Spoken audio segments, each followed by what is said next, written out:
Hit TV YouTube channels లో మీ వ్యాపార ప్రకటనలకు మరియు ప్రమోషనల్ ఇంటర్వ్యూస్ కోసం వెంటనే సంప్రదించండి. ఆఫీసును కాల్ చేశారు మదనపల్లిలో. ఇది దారుణం. దీన్ని మేము ఖండిస్తున్నాం. మరి ఎందుకు కాల్చారు దీన్ని? అవసరం ఏముంది? వేల ఎకరాల భూములకు సంబంధించిన రికార్డులను కాల్చడంలో ఆంతర్యం తెలుసుకోవాల్సిన అవసరం ఉంది.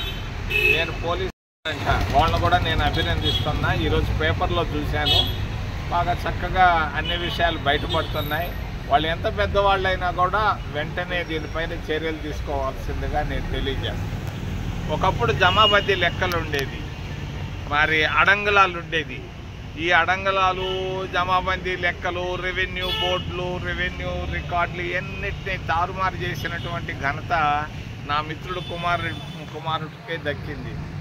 రెవెన్యూ వ్యవస్థను భ్రష్టు పట్టించేశారు. మరి అవసరం ఏమొచ్చింది?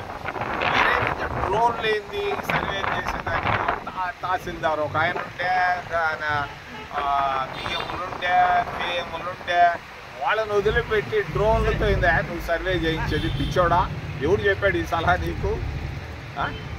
అదేంటి అది? నువ్వు అదేదో రాళ్ళు వేస్తే రాయి పైన కూడా నీ బొమ్మ మీద పిచ్చోడా?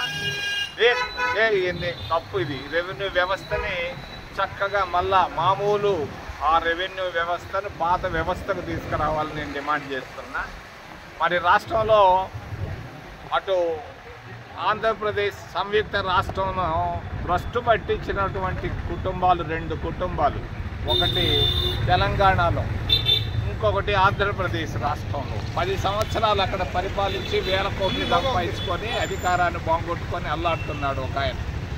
ఇక్కడ ఒక ఆయన 10 సంవత్సరాలు ఆ కుటుంబం అధికారాన్ని మరి సాధించుకొని, మరి అంతేకాదు మరి అది వేల కోట్లు కూడా సంపాదించారు. మరి ఈ 2 కుటుంబాల వల్ల ఎక్కడో ఉండాల్సినటువంటి ఆంధ్రప్రదేశ్ రాష్ట్రం భ్రష్టు పట్టిపోయింది. ఆర్థిక వ్యవస్థ భ్రష్టు పట్టిపోయింది, రెవెన్యూ వ్యవస్థ భ్రష్టు పట్టిపోయినాయి, అన్ని వ్యవస్థలు భ్రష్టు పట్టిపోయినాయి. ఒకప్పుడు లార్డ్ మెకాలైన ఆయన 200 సంవత్సరాల నాడు రెవెన్యూ వ్యవస్థను ఇక్కడ పటిష్టంగా తీసుకొచ్చాడు. అటు మద్రాసు రాష్ట్రంలో, ఆంధ్రప్రదేశ్ రాష్ట్రంలో. ఇక్కడ ఈ వ్యవస్థను పాడు చేసినటువంటి మనిషి మా మిత్రుడు కుమారుడు జగన్మోహన్ రెడ్డి చర్యలు నేను ఖండిస్తున్నా. వెంటనే చంద్రబాబు నాయుడు దీనిపైన చర్యలు తీసుకోవాలని, ఎంత పెద్దోళ్ళైనా పర్వాలేదు వెంటనే వాళ్లకు శిక్ష పడాలని నేను డిమాండ్ చేస్తూ, ఒక ఆయన 7.5 కోట్లు అంటాడు, ఇంకొక ఆయన 13.5 కోట్లు అంటాడు. దీనికి 5 కోట్ల వ్యత్యాసం ఉండాల్సిన అవసరం లేదు. ఇది హిట్ టీవీ యాప్ ని డౌన్లోడ్ చేసుకోండి. ఇందులో short news, live news, entertainment movies అన్ని అవైలబుల్ గా ఉన్నాయి. Please download hit TV app. Hit TV app ని ఫ్రీగా డౌన్లోడ్ చేసుకోండి.